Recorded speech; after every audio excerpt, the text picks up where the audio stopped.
ప్రేక్షకులకు నమస్కారం.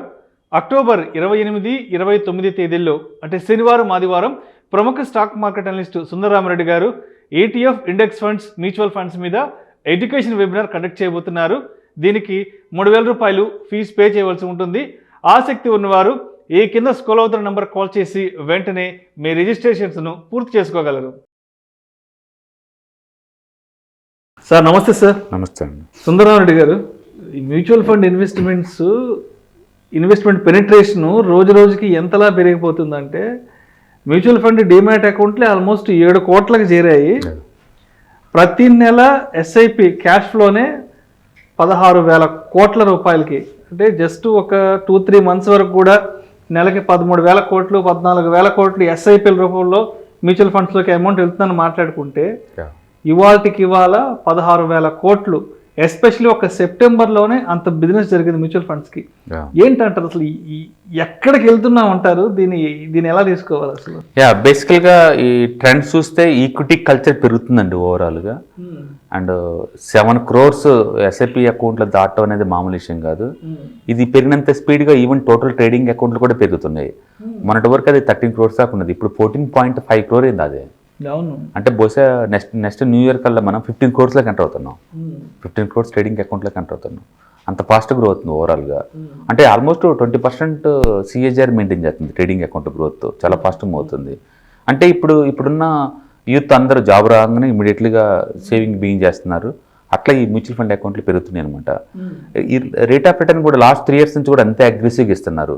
ఈ కోవిడ్ తోటి ఈ కల్చర్ బాగా పెరిగిపోయింది. కోవిడ్ వచ్చిన కాడ నుంచి ఈక్విటీ మార్కెట్లో పెట్టడం అనేది పాజిటివ్ పెరిగిపోయింది. మొదట్లో కొంత ట్రేడింగ్ ట్రై చేసి లాస్ అయ్యి గెయిన్ ఇట్లా ఉండొచ్చుగా, కానీ మ్యూచువల్ ఫండ్లో ఈ కన్సిస్టెన్సీ ఉంటుందని అర్థమైన తర్వాత అందరు కూడా దాంట్లో పెట్టుకుంటూ వెళ్ళిపోతున్నారు మ్యూచువల్ ఫండ్స్లో. అందుకని చరిత్రలో ఎన్నో లేనంత ఫాస్ట్గా SIP అకౌంట్లు పెరుగుతున్నాయి అనమాట. ఈ మొత్తం చూస్తే మొత్తం టోటల్ అమౌంట్లో 80% వరకు కూడా టాప్ 10 AMCలు మెయింటైన్ చేస్తాయి. కొత్తవి వస్తున్నాయి. లాస్ట్ 6 monthsలోనే చూసుకుంటే హిలియో మ్యూచువల్ ఫండ్ వచ్చింది, జీరోదా మ్యూచువల్ ఫండ్స్ వచ్చినాయి, అండ్ గ్రో మ్యూచువల్ ఫండ్ వచ్చింది, అండ్ కొత్త 5-6 దాకా పర్మిషన్లు వచ్చేసింది AMC లైసెన్స్లో. అందుకని ఇంకా ముందు రోజుల్లో పెరగడమే తప్ప తగ్గడానికి ఏం లేదు. ముందు రోజుల్లో కూడా ఇంకా పెరుగుతుంది తప్ప తగ్గేదేం లేదు. అందుకని ఓవరాల్గా ఫైనాన్షియల్ అవేర్నెస్ పెరుగుతుంది. వీటన్నిటికీ మదర్ ఏంటంటే బ్లాక్ రాక్ కనుక వచ్చింది అనుకోండి, జియో ఫైనాన్స్ తో టైప్ అయింది కదా, అది కనుక వస్తే వాళ్ళ దగ్గర డేటాబేస్ చాలా ఎక్కువ ఉంటుంది కాబట్టి అకౌంట్స్ ఇంకా అగ్రెసివ్గా పెరుగుతాయి. ఇంకా అగ్రెసివ్ పెరుగుతాయి. వాళ్ళు టెలికామ్ కనుక సైజ్ డబల్ ఎలా చేశారో ఈ టోటల్ మ్యూచువల్ ఫండ్ సైజుని డబల్ చేస్తారు ఈజీగా వాళ్ళు ఒకసారి వచ్చారంటే. ఎందుకంటే వాళ్ళ దగ్గర జియో టెలికామ్ డేటానే ఆల్మోస్ట్ 40 కోట్ల డేటా ఉంది వాళ్ళ దగ్గర, కస్టమర్స్ డేటా ఉంది కాబట్టి వాళ్ళు ఈజీగా వచ్చి చేస్తారు. కొత్త ఇన్నోవేటివ్ పోర్టల్ పట్టుకొస్తారు కాబట్టి ఇన్స్పైర్ అవుతారు యూత్ అంతా. కాబట్టి ముందు రోజులు ఈ ట్రెండ్ కంటిన్యూ అవుతూనే ఉంచుకోవచ్చు.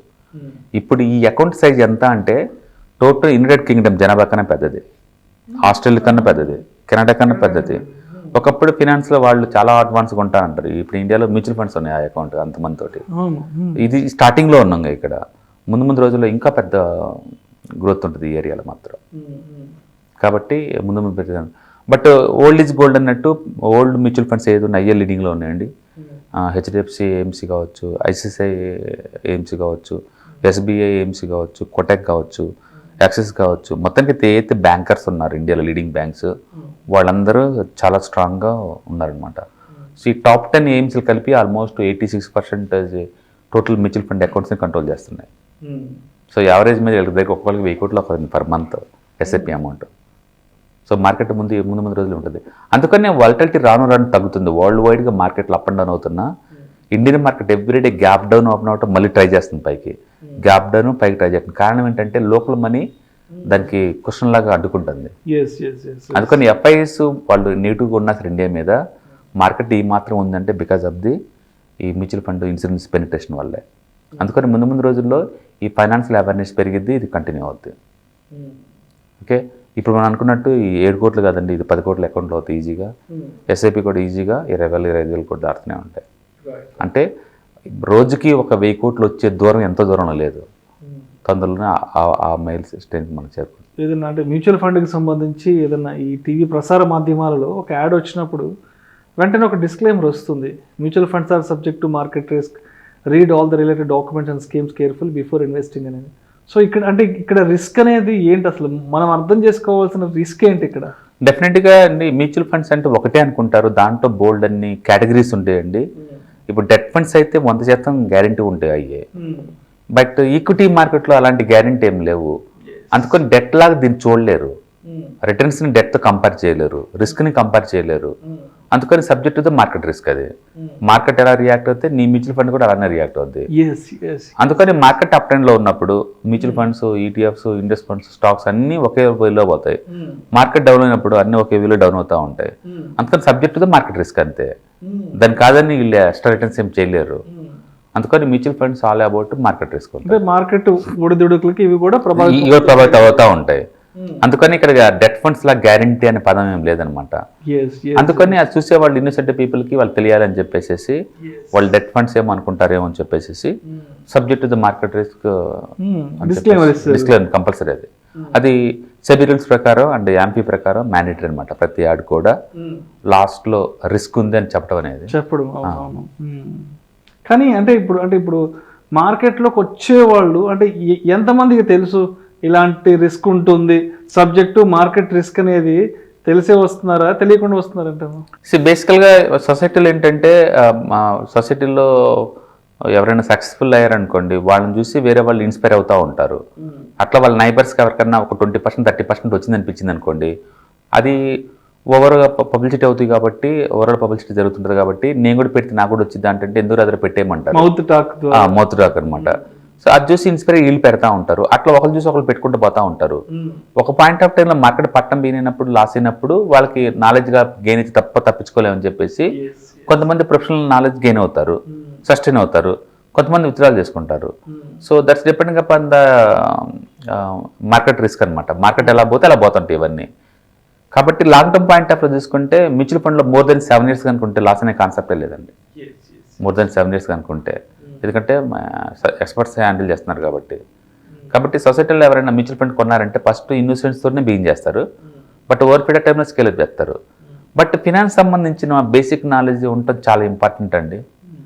అన్ఫార్చునేట్లీ సొసైటీలో ఎవరు అది ఐలలో పోక చేయట్లేదు. కానీ అందరికీ కొంచెం వాట్ ఇది రియల్ ఎస్టేట్, ఏమైనా ఆపర్చునిటీస్ ఉంటే ఎట్లుంటాయి, డ్రాబ్యాక్స్ ఏంటి అండ్ అడ్వాంటేజెస్ ఏమిటి దాంట్లో పెడితే, బ్యాంక్ డిపాజిట్స్లో అడ్వాంటేజ్ ఉంది, డిసడ్వాంటేజ్ ఉంది, పెడితే నేను ఎంత రావచ్చు, ఎంత స్టార్ట్ చేసుకోవచ్చు, గోల్డ్లో పెడితే అడ్వాంటేజ్ ఉంది, డిసడ్వాంటేజ్ ఉంది, నాకు ఎంత రిటర్న్స్ రావచ్చు, పెడితే ఎలా మేనేజ్ చేసుకోవాలి, స్టాక్స్ అడ్వాంటేజ్ డిసడ్వాంటేజ్ ఏంటి, ఎంత ఎక్స్పెక్ట్ చేయొచ్చు, పోతే ఎంత పోవచ్చు, ఇట్లా ప్రతి ఎసెట్ క్లాస్ మీద ఎంతో కొంత బేసిక్ ఐడియా ఉండేలాగా సొసైటీలో కోర్స్ ఉండాలి. 10th లోను 8th లోను 7th లోను. అప్పుడు అందరికీ బేసిక్ ఐడియా వస్తుంది, అందరు ప్రొఫెషనల్గా తయారు చేసుకోవచ్చు. ఎందుకంటే ఇవాళ రేపట్లో రిచ్ అవ్వాలంటే యాక్సిడెంటల్గా అవ్వరు, ప్లానింగ్ ఉంటేనే అవుతారు. అంటే compound interest time value early స్టేజ్లో ఉంటే నీకు అడ్వాంటేజ్ అవుద్ది, అది లేట్గా 30-40 తెలిపితే కాదు. అందుకని స్కూల్ కరికులం ఇలాంటి పెట్టడం ద్వారా అందరికీ యూజ్ అవుతుంది.